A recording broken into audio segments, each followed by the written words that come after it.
আসসালামু আলাইকুম, আমি আদনান হাবিব বলছিলাম চীন থেকে। আজকের ভিডিওতে আমি কথা বলবো চীনে উচ্চশিক্ষায় মাস্টার্স এবং পিএইচডি প্রোগ্রাম নিয়ে। যারা 2026 সালে চীনে মাস্টার্স এবং পিএইচডি করতে আসার পরিকল্পনা করছেন, আপনাদের জন্য চীনে কেমন স্কলারশিপ সুযোগ সুবিধা আছে, কেমন মানের ইউনিভার্সিটিতে আপনি পড়তে পারবেন, এখানকার মাস্টার্সে পড়ালেখার কোর্স সিলেবাসগুলো কেমন, পাশ করার পরে আপনার ফিউচারটা কেমন হবে, কখন অ্যাপ্লিকেশান করবেন, অ্যাপ্লিকেশান করতে কি কি কাগজপত্র লাগবে এবং কিভাবে অ্যাপ্লিকেশান করবেন, এই পুরো বিষয়টা আমি আপনাকে ধাপে ধাপে A to Z এক্সপ্লেন করে বলে দিব। আশা করছি যারা চীনে মাস্টার্স করতে আসার পরিকল্পনা করছেন, এই ভিডিওটি শুরু থেকে শেষ পর্যন্ত যদি মনোযোগ সহকারে দেখেন, A to Z ইনফরমেশন আপনি এক ভিডিওতে পেয়ে যাবেন ইনশাল্লাহ। মূল আলোচনা শুরু করার আগে বলবো, যদি এই মুহূর্তে আপনি আমার চ্যানেলে নতুন হয়ে থাকেন, চ্যানেলটা সাবস্ক্রাইব করে দিতে পারেন। আর যদি অলরেডি সাবস্ক্রাইব করে দিয়ে থাকেন, আপনাকে থ্যাংক ইউ ভেরি মাচ। চায়নাতে মূলত যারা মাস্টার্স করতে আসে তারা দুই ধরনের শিক্ষার্থী পাই আমরা। আমি বিস্তারিত বলার আগে আমি আমার পরিচয়টা দিয়ে শুরু করি। আমার নাম হচ্ছে আদনান হাবিব, আমি চীনে মাস্টার্স করছি। মাস্টার্স আমার প্রায় শেষের দিকে এখন। আমার ব্যাকগ্রাউন্ড হচ্ছে সিভিল ইঞ্জিনিয়ারিং। আমি এখানে মাস্টার্স করছি হচ্ছে হাইড্রোলিক্স অ্যান্ড হাইড্রো পাওয়ার ইঞ্জিনিয়ারিংয়ে। সো আমি এখানে চাইনিজ গভর্নমেন্ট স্কলারশিপে পড়াশোনা করি। তো চাইনিজ গভর্নমেন্ট স্কলারশিপে আমাকে গভর্নমেন্ট থেকে টিউশনটা একদম ফ্রি দেয়, হোস্টেলের ভাড়া একদম ফ্রি, ইন্স্যুরেন্স একদম ফ্রি, এবং প্রতি মাসে মাসে আমাকে 3000 আরএমবি করে উপবৃত্তি দেয়, যেটা বাংলাদেশি টাকায় প্রায় 52,000 টাকার মতো। তার মানে আমার স্কলারশিপ এখানে টিউশন, হোস্টেল, ইন্স্যুরেন্স সব ফ্রি। প্রতি মাসে মাসে আমাকে 52,000 টাকা করে উপবৃত্তি দেয় গভর্নমেন্ট থেকে। সো এই স্কলারশিপ নিয়ে আমি এখানে পড়াশোনা করি। এরকম আরও অনেক স্কলারশিপ আছে, আমি পুরো ভিডিওটি ধাপে ধাপে বলবো, আপনারা মনোযোগ সহকারে ভিডিওটা দেখবেন।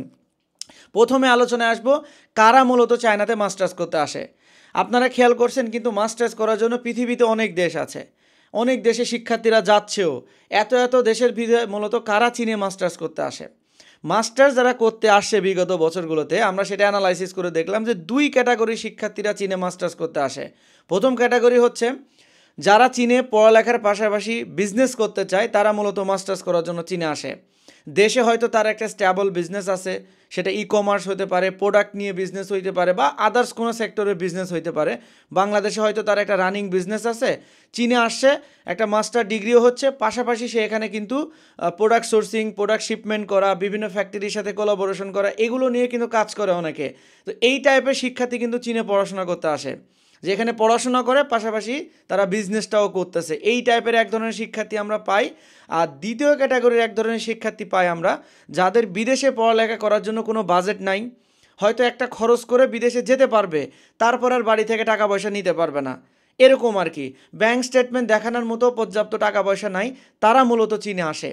যে সামথিং একটা হয়তো 1.5-2 লাখ টাকা খরচ করে বিদেশে যাওয়ার মতো সামর্থ্য আছে, তারপরে আর বাড়ি থেকে টাকা নেওয়ার মতো সামর্থ্য নাই, ব্যাংক স্টেটমেন্ট দেখানোর মতো ওরকম 20-30 লক্ষ টাকা নাই। এই টাইপের শিক্ষার্থীরা মূলত চীনে আসে। ঠিক আছে, এখন আমি ধাপে ধাপে যেহেতু আলোচনা করব, প্রথম আলোচনার টপিক আমার চীনে আপনি কেমন স্কলারশিপ পাবেন। মাস্টার্স প্রোগ্রাম চীনে কিন্তু 3 বছর, পিএইচডি প্রোগ্রাম চীনে হচ্ছে 4 থেকে 5 বছর। এক এক ইউনিভার্সিটির এক এক রকম সিস্টেম। তো চীনে আপনি কেমন স্কলারশিপ পাবেন? চীনের স্কলারশিপ সিস্টেম, এখানে কিন্তু অনেক রকম স্কলারশিপ আছে মাস্টার্স প্রোগ্রামের। যেমন আমি পড়ি কি চাইনিজ গভর্নমেন্ট স্কলারশিপ, সেটাকে সিএসসি টাইপ বি বলা হয়। এরকম আরও স্কলারশিপ আছে চীনে, যেমন belt and road scholarship, president scholarship, local government scholarship, university scholarship, provincial scholarship, president scholarship.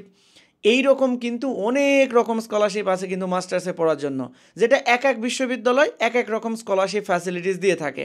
ঠিক আছে, এখন এই যে স্কলারশিপগুলো আমি বললাম, আমি যদি চাইনিজ গভর্নমেন্ট স্কলারশিপের কথা বলি, যে সিএসসি টাইপ বি, সেটা যদি আপনি পান, তাহলে আমার মতো আপনিও টিউশনটা ফ্রি, হোস্টেলটা ফ্রি, ইন্স্যুরেন্সটা ফ্রি, এবং প্রতি মাসে মাসে আপনি 3000 আরএমবি করে উপবৃত্তি পাবেন, যেটা বাংলাদেশি টাকায় আপনার প্রায় 52,000 টাকার মতো। এটা হচ্ছে চাইনিজ গভর্নমেন্ট স্কলারশিপের ফ্যাসিলিটিস। তারপরে আছে হচ্ছে বেল্ট অ্যান্ড রোড স্কলারশিপ। আপনারা অনেকে জানেন চীন কিন্তু দক্ষিণ এশিয়া যে উন্নয়নশীল দেশগুলো আছে, সেই দেশগুলোকে কিন্তু বেল্ট অ্যান্ড রোড ইনিশিয়েটিভ একটা প্রজেক্ট আছে, সেখান থেকে কিন্তু ফান্ডিং করে অনেক ধরনের কিন্তু G2G বিভিন্ন প্রকল্প চলে। ওই বেল্ট অ্যান্ড রোড প্রকল্প থেকে কিন্তু এখানে মাস্টার্স পিএইচডি প্রোগ্রামের শিক্ষার্থীদেরকে কিন্তু বিভিন্ন রকম স্কলারশিপ দিয়ে থাকে, যারা ওই বেল্ট অ্যান্ড রোড কান্ট্রির আন্ডারে। তো বাংলাদেশ, নেপাল, পাকিস্তান, মায়ানমার, এগুলো কিন্তু বেল্ট অ্যান্ড রোড কান্ট্রির মধ্যে পড়ে। ইন্ডিয়া, ওরা কিন্তু বেল্ট অ্যান্ড রোড মধ্যে পড়ে না কিন্তু। সো বাংলাদেশ, পাকিস্তান, নেপাল, এই শিক্ষার্থী যারা আছে, এই দেশ থেকে যারা চীনে পড়াশোনা করতে আসে, তারা এই বেল্ট অ্যান্ড রোড স্কলারশিপের জন্য অ্যাপ্লাই করতে পারে। এবং এই বেল্ট অ্যান্ড রোড স্কলারশিপের যারা ফান্ডিং পায়, তারা টিউশনটা 100% ফ্রি পায়, হোস্টেলটা 100% ফ্রি পায় এবং প্রতি মাসে মাসে 1500 থেকে 2500 আরএমবি করে স্টাইপেন্ড পায়। মানে কোনো ইউনিভার্সিটি 1500 দেয়, কেউ 2000 দেয়, কেউ আবার প্রতি মাসে মাসে 2500 আরএমবি করে স্টাইপেন্ড পায়। এখন আপনি আরএমবি থেকে বাংলা টাকায় কনভার্ট করবেন কি করে বোঝার সাথে, আপনি 1 আরএমবি বাংলাদেশি টাকায় 17 টাকা 50 পয়সা দিয়ে গুণ করবেন, তাহলে এই যে 1000 আরএমবি বা 15000 আরএমবি আমি যেভাবে বলতেছি সেটা আপনি ক্যালকুলেট করতে পারবেন। ঠিক আছে, এইটা গেল। এখন আসেন প্রেসিডেন্ট স্কলারশিপ। চায়নাতে অনেক ইউনিভার্সিটি আছে যারা প্রেসিডেন্ট স্কলারশিপের ফান্ডিং দেয়। আপনি যদি প্রেসিডেন্ট স্কলারশিপ পেয়ে যান চীনে, তাহলে আপনাকে তারা টিউশনটা ফ্রি দিবে, হোস্টেলটা ফ্রি দিবে, প্রতি মাসে মাসে 1000 থেকে 1500 আরএমবি করে উপবৃত্তি দিবে। 1000 আরএমবি মানে প্রায় 17,500 টাকা, আর 1500 আরএমবি মানে অলমোস্ট প্রায় 25 থেকে 26,000 টাকা করে প্রতি মাসে কিন্তু এই উপবৃত্তি আপনি পাবেন। এখন আপনি যদি লোকাল গভর্নমেন্ট স্কলারশিপ পান, যেটাকে আমরা প্রভিন্সিয়াল স্কলারশিপ বলা হচ্ছে, প্রভিন্সিয়াল স্কলারশিপকেই লোকাল গভর্নমেন্ট স্কলারশিপ বলে। তো এই প্রভিন্সিয়াল বা লোকাল গভর্নমেন্ট স্কলারশিপ যদি পান, সেখানে আপনাকে তারা টিউশনটা 100% ফ্রি দিবে, হোস্টেলটা 100% ফ্রি দিবে এবং প্রতি মাসে মাসে 1000 থেকে 1500 আরএমবি স্টাইপেন্ড দিবে। এটা হচ্ছে লোকাল গভর্নমেন্ট বা প্রভিন্সিয়াল স্কলারশিপ। আবার ইউনিভার্সিটি স্কলারশিপও কিন্তু আছে। ইউনিভার্সিটি স্কলারশিপের আবার দুইটা টাইপ আছে। ধরেন আপনার একাডেমিক প্রোফাইল যদি ভালো হয়, আপনি ইউনিভার্সিটি স্কলারশিপে যদি ফার্স্ট প্রাইজ পান, তাহলে সেখানে আপনার টিউশনটা ফ্রি থাকবে, হোস্টেলটা ফ্রি থাকবে, প্রতি মাসে মাসে 1000 থেকে 1200 আরএমবি করে উপবৃত্তি থাকবে। আর যদি আপনি ইউনিভার্সিটি স্কলারশিপের সেকেন্ড প্রাইজ পান, যেমন আপনার অনেক বেশি স্টাডি গ্যাপ আছে, প্রোফাইল ভালো না, একাডেমিক প্রোফাইলের সাথে মেজরের ম্যাচিং হয় না, এরকম টাইপের যদি লো প্রোফাইল হয়, সেক্ষেত্রে ইউনিভার্সিটি স্কলারশিপের আপনি সেকেন্ড প্রাইজ পাবেন, যেখানে টিউশন আর হোস্টেল দুটোই ফ্রি থাকবে, কোনো উপবৃত্তি থাকবে না।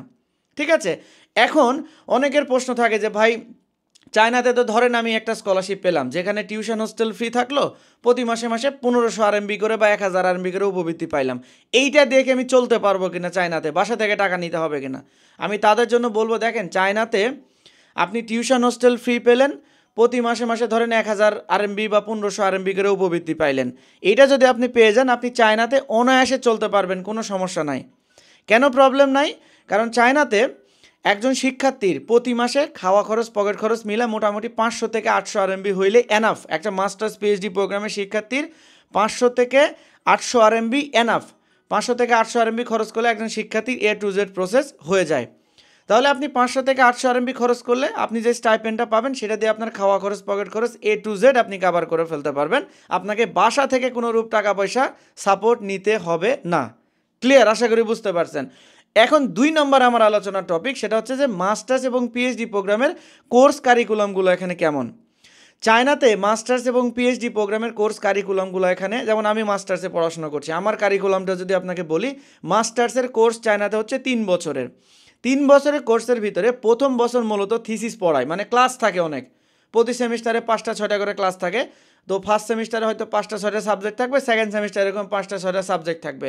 মানে আমি যেমন হাইড্রোলিক্স অ্যান্ড হাইড্রো পাওয়ার ইঞ্জিনিয়ারিংয়ে পড়তেছি, আমার যে বেসিক জিনিসগুলো জানা দরকার, যে সফটওয়্যারের কাজগুলো আমার জানা দরকার, আমার যে বেসিক নলেজটা হইলে আমি এই ডিপার্টমেন্টে রিসার্চের কাজগুলোতে বেশি ফোকাস দিতে পারবো, ওই বেসিক জিনিসগুলোতে প্রথমে 1 বছর আমাকে ক্লাস করাবে।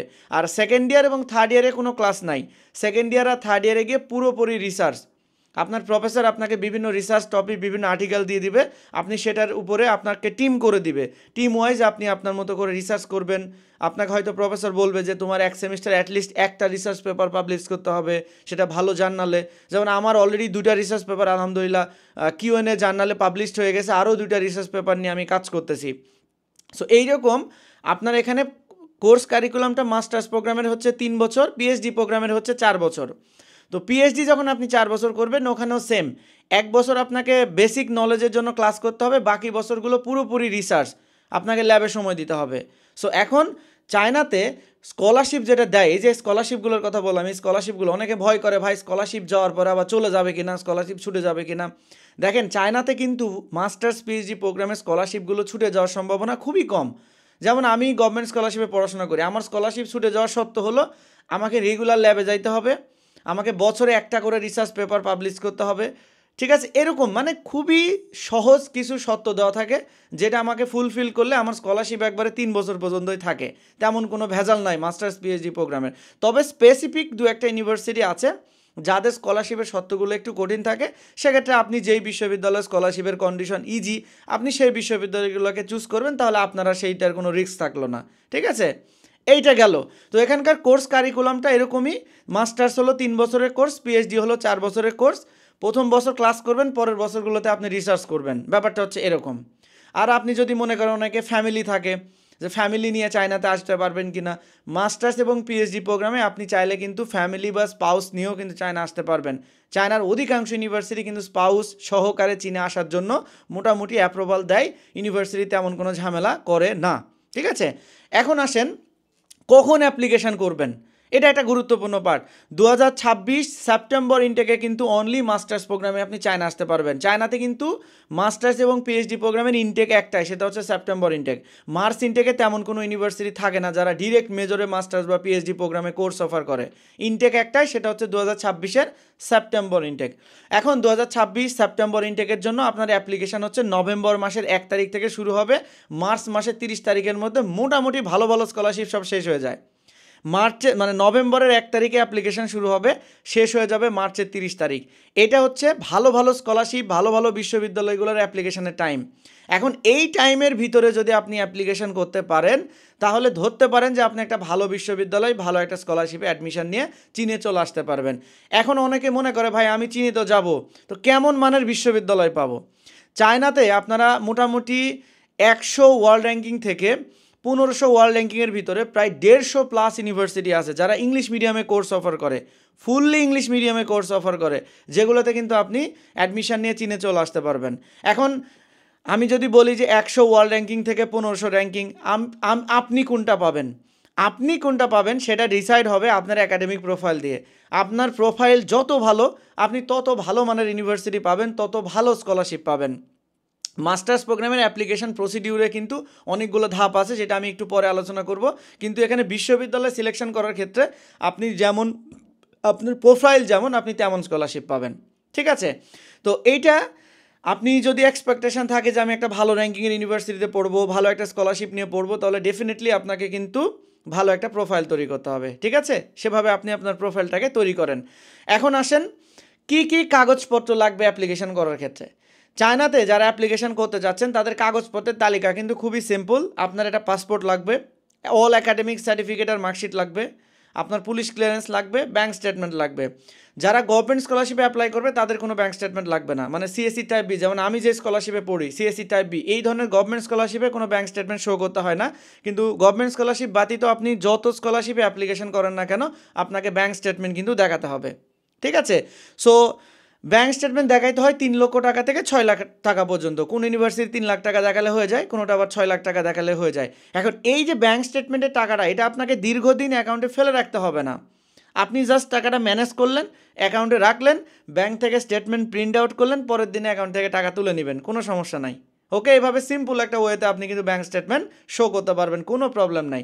তারপর আসেন 2টা রিকমেন্ডেশন লেটার নেবেন, আপনার প্রফেসর বা অ্যাসোসিয়েট প্রফেসরের কাছ থেকে 2টা রিকমেন্ডেশন লেটার নেবেন। তারপরে আপনার হচ্ছে এমওআই সার্টিফিকেট নেবেন, আপনি যে বিশ্ববিদ্যালয় থেকে পাস করেছেন সেখান থেকে একটা এমওআই সার্টিফিকেট নেবেন, যেটাকে মিডিয়াম অফ ইনস্ট্রাকশন ইংলিশ বলা হচ্ছে, সেটা নেবেন একটা। তারপরে আপনি খুব সুন্দর করে একটা এসওপি লিখবেন, একটা সুন্দর করে রিসার্চ প্রপোজাল লিখবেন। এইভাবে কাগজপত্রগুলো রেডি করে ফেলবেন। এই সমস্ত কাগজপত্র হলেই মোটামুটি চীনে মাস্টার্স প্রোগ্রামের অ্যাপ্লিকেশনগুলো সাবমিট করা যায়। এখন আসেন লাস্টের আরেকটা স্টেপ নিয়ে আলোচনা করি যে কীভাবে অ্যাপ্লিকেশন করবেন। চায়নাতে মাস্টার্স এবং পিএইচডি প্রোগ্রামের অ্যাপ্লিকেশনের প্রসেসগুলো কিন্তু একটু স্টেপ বাই স্টেপ আগাতে হয়। আপনি মাস্টার্সে বা পিএইচডিতে চীনে যদি অ্যাপ্লিকেশন করতে চান, প্রথমত আপনাকে প্রফেসর ম্যানেজ করতে হবে। ধরেন আপনি একটা বিশ্ববিদ্যালয়ে শর্ট লিস্ট করলেন, সেই বিশ্ববিদ্যালয়ের প্রফেসরের কাছ থেকে আপনাকে অ্যাকসেপ্টেন্স লেটার নিতে হবে, ওই সুপারভাইজার কাছে সিট আছে কিনা, ওই সুপারভাইজার আপনাকে তার রিসার্চ টিমে নিতে আগ্রহী কিনা। যদি উনি আগ্রহী হয় আপনাকে কিন্তু ডেফিনেটলি একটা অ্যাকসেপ্টেন্স লেটার দিবে। আপনি অ্যাকসেপ্টেন্স লেটার নিলেন, তারপরে যদি আপনি গভর্নমেন্ট স্কলারশিপের স্টুডেন্ট হয়ে থাকেন তাহলে আপনাকে প্রথমে গভর্নমেন্ট স্কলারশিপের পোর্টালে অ্যাপ্লাই করতে হবে, তারপর সেখান থেকে এসে বিশ্ববিদ্যালয়ের পোর্টালে অ্যাপ্লাই করতে হবে, তারপরে ধাপে ধাপে ইন্টারভিউ, বিশ্ববিদ্যালয় সিলেকশন, তারপরে অ্যাডমিশন জেডাব্লিউ, তারপরে ভিসা করে চায়নাতে চলে আসা। ঠিক আছে, মাস্টার্স পিএইচডি প্রোগ্রামের প্রসেসটা কিন্তু একটু লেন্দি, ধৈর্য ধরে প্রত্যেকটা প্রসেস কিন্তু মেনটেন করতে হয়। ঠিক আছে, এখন ধরেন আপনি চায়নাতে প্রফেসর ম্যানেজ করা, চাইনিজ প্রফেসররা কিন্তু ইমেলে সবসময় ফিডব্যাক দিতে চায় না, উইচ্যাট ব্যবহার করতে তারা কিন্তু স্বাচ্ছন্দ্য বোধ করে। আপনি যদি মনে করেন যে আমি চায়নার এই ব্যাপারগুলোতে বুঝি না, আমাকে যদি একদম প্রফেশন ম্যানেজ করা থেকে শুরু করে আমাকে মাস্টার্সের একটা ভালো স্কলারশিপ নিয়ে দেওয়া, ভালো একটা বিশ্ববিদ্যালয়ে অ্যাডমিশন করে ভিসা করে একবারে চায়না নিয়ে যাওয়া পর্যন্ত আমাকে যদি একজন প্রফেশনালভাবে যদি কেউ একটা হেল্প করতো, তাহলে আমার জন্য বেটার হইতো। সেই জায়গাতে আপনি চাইলে আমার সহযোগিতা নিতে পারেন। আপনি যদি মনে করেন আমি একা একাই করতে পারবো, ডেফিনেটলি ওয়েলকাম, আপনি একাই করে ফেলতে পারেন। আর যদি মনে করেন যে আমি প্রফেশনাল কারো একজন হেল্প নিতে চাই, সেক্ষেত্রে আপনি চাইলে আমার সহযোগিতা নিতে পারেন। আমি যেহেতু নিজে এখানে মাস্টার্স প্রোগ্রামে পড়াশোনা করছি, প্লাস 8 বছরের অধিক সময় ধরে আমি চায়নাতে আছি, ব্যাচেলর মাস্টার্স পড়াশোনা এখান থেকে। আমার সেই অভিজ্ঞতার জায়গা থেকে আমি চেষ্টা করব আপনাকে একটা ভালো, আপনার প্রোফাইল অ্যানালাইসিস করে আপনাকে একটা ভালো বিশ্ববিদ্যালয় এবং ভালো স্কলারশিপ ব্যবস্থা করে দিয়ে ভিসা করে চায়নাতে নিয়ে আসার পুরো প্রসেসটাতে আমি আপনাকে হেল্প করতে পারবো। কিন্তু এই হেল্পের জন্য ভাই আমাকে পারিশ্রমিক দিয়ে আমার হেল্প নিতে হবে। আমি যে ভিডিওটা দেখছেন, এই ভিডিও ডেসক্রিপশানে আমার একটা হোয়াটসঅ্যাপ নাম্বার দেওয়া আছে। হোয়াটসঅ্যাপে আমাকে নক করে আমি কয় টাকা পারিশ্রমিক নিব, আপনার প্রসেসটা কিভাবে আমি আপনাকে হেল্প করব, কী কী সার্ভিস প্রোভাইড করব, এইটা নিয়ে আমাকে নক দিয়ে বিস্তারিত আলাপ আলোচনা করে আমার সহযোগিতা চাইলে নিতে পারেন। ঠিক আছে, এই হলো বিস্তারিত। এখন কথা হচ্ছে চায়নাতে মাস্টার্স এবং পিএইচডি করার পরে ফিউচারটা কী। যারা চীনে মাস্টার্স এবং পিএইচডি করতে আসেন, চায়নাতে কিন্তু আপনার কোর্স শেষ হয়ে যাওয়ার পরে আপনার যদি অ্যাবিলিটি ভালো থাকে, আপনার চাইনিজ ল্যাঙ্গুয়েজের যদি অ্যাবিলিটি ভালো থাকে, কোর্স শেষ হয়ে যাওয়ার পরে কিন্তু এখানে আপনি জবের জন্য অ্যাপ্লাই করতে পারবেন। যেমন আমার মাস্টার্স শেষ হবে, এই যে খুব দ্রুত শেষ হয়ে যাবে আমার মাস্টার্স শেষ হইলে আমি এখানে পিএইচডিতে ঢুকবো। পিএইচডি শেষ হওয়ার পর দেন ইউনিভার্সিটিতে আমি জবে ঢোকার একটা পরিকল্পনা করছি, যেটা আমার হচ্ছে প্ল্যানিং।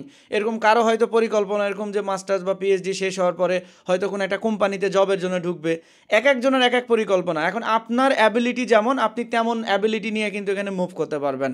ঠিক আছে, অনেক শিক্ষার্থী আবার আছে এখানে মাস্টার্স প্রোগ্রাম শেষ করে পিএইচডির জন্য অন্য কান্ট্রিতে মুভ করে চলে যায়, সেই অপশানও আছে। আপনি এখান থেকে অ্যাম্বাসি ফেস করে আপনি অন্য কোনো দেশে চলে যেতে পারবেন, সেই সুযোগও এখানে কিন্তু আছে।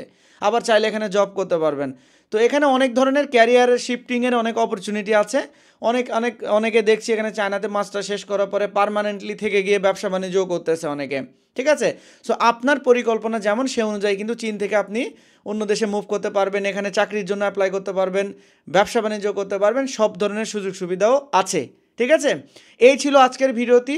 আমি আশা করছি যারা চীনে মাস্টার্স এবং পিএইচডি প্রোগ্রামে পড়ালেখা করতে আসবেন, আমার এই ভিডিওটি থেকে আপনারা A to Z ইনফরমেশনগুলো পেয়ে গেছেন।